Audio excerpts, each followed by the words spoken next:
Is your mental health and level of mental wellness important to you? If it is, I'm excited to jump into today's episode.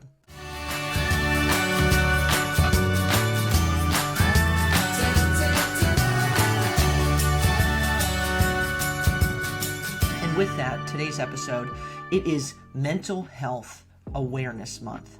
The month of May, and with that, we've got a few weeks left talking about mental health. We hear a whole heck of a lot about it, but where are you when it comes to your own personal mental health? And taking it, kind of decompartmentalizing things and saying, what is my battle plan when it comes into daily, weekly, monthly, and annually dealing with my own personal mental health, my level of wellness, and where am I?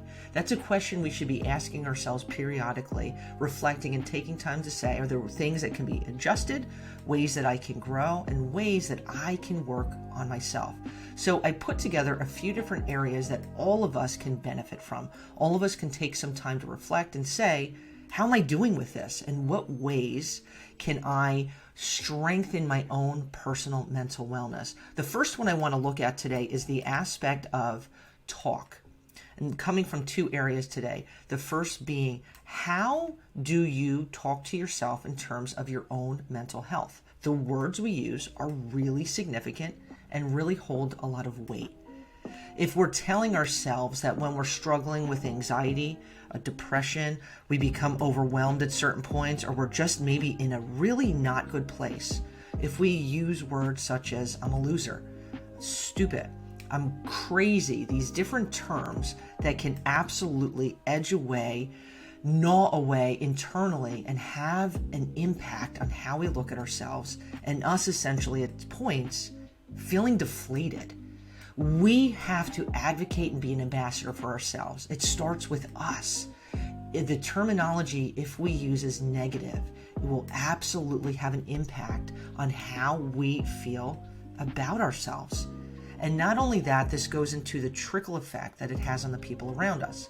If we're spurting out words that are negative about ourselves, that are negative, and I'll say on the edge of, I don't want to use judgmental, but have a negative connotation to it when it comes to mental health, it's going to affect how other people feel about themselves. That includes our kids, our spouses, our partners, our friends.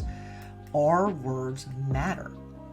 And going into the second aspect of talk, how we speak about mental health, when I tell you, absolutely has a massive influence on whether the people around us feel, we'll say, safe, how they feel about themselves. I can't tell you over the years how many times I've had somebody that I've worked with, when I've talked with them about their inner circle, I can't seek support, or I can't talk to them about this. Well, why not? Because the language that they've used, we don't go and get help. We're not those type of people. Talking negative when it comes to mental illness. People are crazy. You're not like that. That's weak. Using terms that sometimes we might not even be aware of that we're using.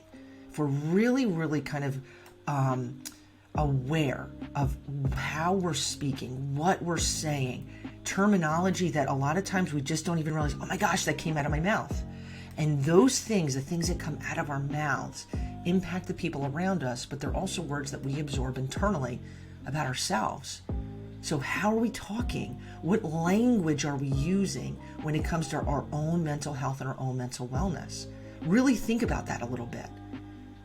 Because if it's negative, if it's judgmental to ourselves, it's also kind of casting that light onto other people. And when we rephrase how we speak, and we're really ultra aware of the words we're using when it comes to mental health, it's kind of cool how we're like, we catch ourselves. I can't believe I said that. Okay, so we move on and we learn. I'm going to realize in terms of being more aware of how I'm crafting my words, what I'm saying, what terminology I'm using. And that's a really neat thing. And that terminology that allows the other people in our lives to feel safe, supported, not judged. Because if you look at statistics, and I don't have them in front of me, how many people are suffering and facing struggles with their mental health, mental illness, it's astronomical. It is so much, and there's so many there that haven't come forward because I don't want to be judged, or what will this do to me? how we speak about mental health and our own personal mental wellness is tremendously significant. Here's the next one that goes hand in hand with that. Not only how we talk, but how we view support, right? How we view support. If you're not in a good place, I'm struggling, that it's not saying, again, if you seek support, you're weak. We don't go to counselors. We don't go to therapists. We're not like that. I can't do that. I can't go to a therapist. Well, why not? I believe with all my heart that every one of us can benefit from help. Talking to somebody, therapy. For some, it might be, okay, I got to kick it up a notch, a higher level of treatment. But how we view support, how we talk about support is really important, right? Support being, who are you surrounding yourselves with? Are they positive? Are they toxic? Our tribe, who we surround ourselves with, is really, really important through every season of life. Every season of life. What we absorb is also part of the support. What are you listening to? What are you reading?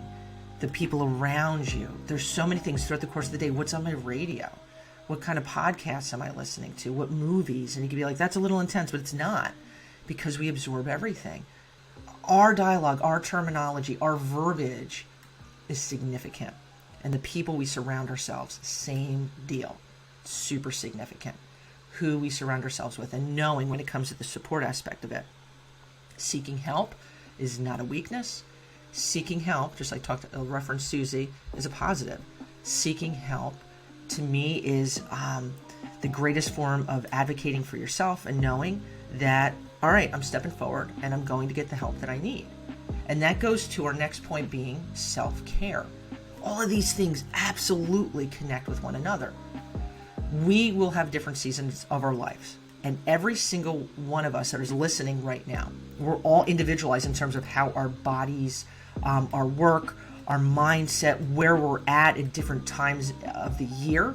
One of the factors with us moving from New Jersey to Florida, I was very aware at different times of the year when I didn't have exposure to sun, when I was indoors the vast majority of the time, it affected my mental health. And I had to do things to kind of navigate through that. Maybe you've lost, somebody you've loved, or it's a time of year that really triggers a whole lot for you. Our bodies are individualized, learning our cycle, knowing that where I'm at, and there's times that I need to kick self-care up a notch. Getting in tune with our bodies and our minds, of knowing what the heck do we need. And knowing, because this comes into how we talk, those additions, that aspect of self-care, not selfish, not feeling guilty about it. This is how I am running, and we get into that aspect of having a full cup. When we neglect ourselves, all of these things suffer. All of them suffer. Our level of mental wellness, our mental health, bazillion times over, super affected. Absolutely affected. So when we get in tune with our bodies physically and mentally, knowing there's times that, like, I've got to kick things into high gear. Aaron, I don't have time to do this. Get creative and have a game plan, right? Why we are with us forever, every single day of our lives. Why don't we have a game plan when it comes to our mental health? It's not a weird thing. It should be openly embraced and something we dialogue about more. But our self-care, knowing what are our triggers?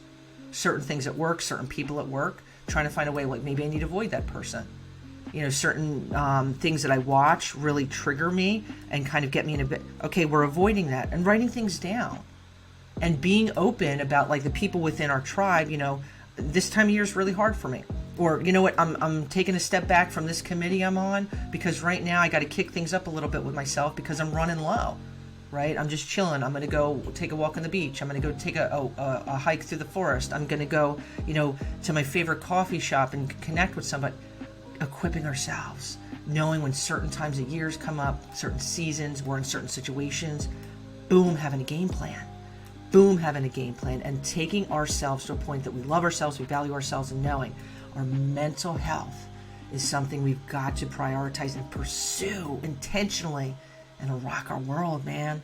It'll rock our world. That game plan of the aspect of talk about ourselves and to other people, the beauty of becoming comfortable with the aspect of support, and the trickle into self-care. Man, it makes a wild difference. It makes a wild, awesome difference.